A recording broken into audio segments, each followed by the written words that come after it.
मुसळधार पाऊस, अतिवृष्टी आणि एकंदरीतच पुरामुळे अनेकांचे संसार उद्ध्वस्त झाले। शेतकऱ्यांची शेती मध्ये चिखल झालेला आहे, पिकांचा चिखल झाला आणि त्यामुळे आता लवकरात लवकर पंचनामे करून शेतकऱ्यांच्या खात्यामध्ये मदत कशी पोहोचेल या संदर्भात आता प्रशासनाने सुद्धा युद्ध पातळीवर काम करण्याची गरज आहे। महाराष्ट्रातील दुष्काळी पट्ट्यामध्ये गेल्या 22 सप्टेंबरला झालेल्या अतिवृष्टीने शेती पिकांचं होत्याचं नव्हतं करून टाकलंय। एरवी कोरडी ठाक असणाऱ्या सीनासारख्या अनेक नद्यांना तर आजवरचे विक्रमी महापूर आलेले आहेत। त्यामुळे सोलापूर, लातूर, धाराशिव, बीड, परभणी या दुष्काळी जिल्ह्यातली अनेक गावं पहिल्यांदाच पाण्याखाली गेली आहेत। पण गेली काही वर्ष या दुष्काळी पट्ट्यामध्ये मान्सून हा असा विषम प्रमाणामध्ये का पडतोय याचं उत्तर सध्या तरी हवामान खात्याकडे सुद्धा नाही आहे। पाहूयात झी24 तासचा या संदर्भातला एक खास रिपोर्ट।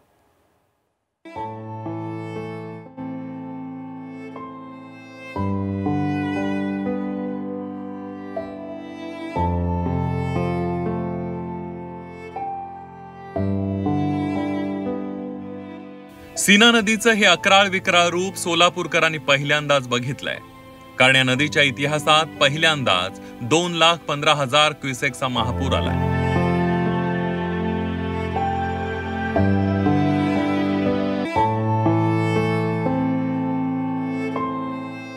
आणि या नदीची पाणी वाहक क्षमता आहे अवघी 50,000 क्युसेकची।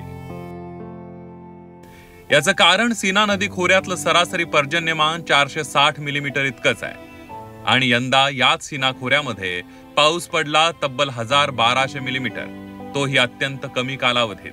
म्हणूनच माढा, मोहोळ, करमाळा तालुक्यातली नदीकाठची अनेक गावं पहिल्यांदाच पाण्याखाली गेली आहेत।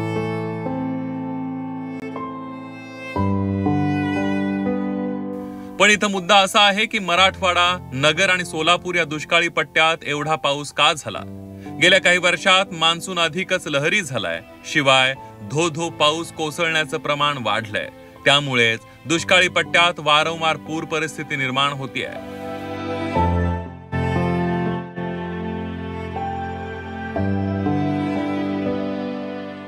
कारण अलीकडच्या काळात आपण पाहतोय की अशा प्रकारचे इव्हेंट्स वाढतायत। म्हणजे पाऊस जो आहे हा महिन्याभराचा 3 दिवसात पडतो आणि मग एकदम डिस्चार्ज जो आहे हा खूप मोठ्या प्रमाणात वाढतो आणि मग अशा वेळी ज्यावेळी 2 नद्या एकत्रित येतात त्यावेळी एका नदीच्या फ्लोमुळे दुसऱ्या नदीचा फ्लो अडतो आणि मग ते पाणी आतमध्ये येतं। समुद्रात वादळ निर्माण होणं आणि कमी दाबाच्या पट्ट्यामुळे मुसळधार पाऊस होणं या गोष्टी वारंवार होत आहेत। पण इथं मुळात मुद्दा असा आहे की हे समुद्रात कमी दाबाचे पट्टे निर्माण होतातच कसे आणि हवामानाचे नेमके कोणते फॅक्टर त्यावर प्रभावी ठरतात याचा सखोल अभ्यास करता प्रशांत महासागरातील तापमान बदलही याला तितकेच कारणीभूत असल्याचं निरीक्षण हवामान तज्ञ नोंदवतात। तापमान वाढ आणि हवामान बदलाचे परिणाम म्हणून दुष्काळी भागात पूर येत असल्याचं तज्ञ सांगतात। नैऋत्य मान्सूनच पाऊस आहे। ज्यावेळी एखादं सिस्टम किंवा लो प्रेशर एरिया ज्याला आपण कमी दाबाचं क्षेत्र असं म्हणतो, कमी दाबाचं क्षेत्र तयार होण्यासाठी वेगवेगळे कारणं असतात। ज्यामध्ये आर्द्रतेचे संकलन जर समुद्राच्या रिजनवर होत असेल, त्याचबरोबर जर समुद्राचं तापमान जास्त असेल तर अशा वेळी जास्त ढगांची निर्मिती होऊन तिथे कमी दाबाचं क्षेत्र तयार होतं आणि मग ते जे ढग असतील किंवा जे कमी दाबाचं क्षेत्र आहे ते ज्यावेळी पश्चिमेकडे मूव्ह होतं तर त्या रिजनवर येणारे जे प्रदेश आहे तिथे जास्त पाऊस पडतो। दुष्काळग्रस्त माणदेशात गेल्या काही वर्षात सातत्यानं अतिवृष्टी होतेय। तुलनेनं कमी पर्जन्यमान असलेल्या मराठवाड्यातही सरासरीपेक्षा जास्त पाऊस झालाय।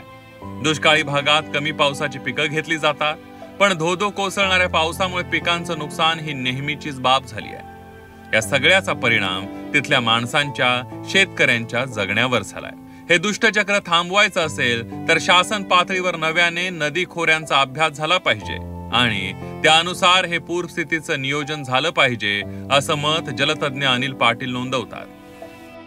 महाराष्ट्रासारख्या राज्यानं नदी खोरे निहाय जलव्यवस्थापन, त्याला रिव्हर बेसिन ऑर्गनायझेशन प्रिन्सिपल म्हणतो, त्याचा अभ्यास करून या खोऱ्यामध्ये कमी पाऊस पडला तर काय दुष्काळी परिस्थिती निर्माण होते हे सगळ्यांना माहीत आहे। त्याचप्रमाणे जर अधिक पाऊस पडला तर त्याच्यावर काय उपाययोजना केली पाहिजे याबाबतचं कुठलीही व्यवस्था आपल्याकडे नसल्यामुळं ही गोष्ट झालेली आहे। खरं तर ग्लोबल वॉर्मिंग आणि हवामान बदलाच्या क्षेत्रातले जाणकार सातत्यानं याबाबत शासनाला जाग करण्याचे प्रयत्न करत असतात, पण लक्षात घेतो कोण? पूर आला, शासकीय पातळीवर दौऱ्याचे पूर आले, मग मदतही येईल, पण पुढच्या वेळी या पुराचा सामना करण्यासाठी यंत्रणा उभी करण्याची तसदी कोणीच घेत नाहीये.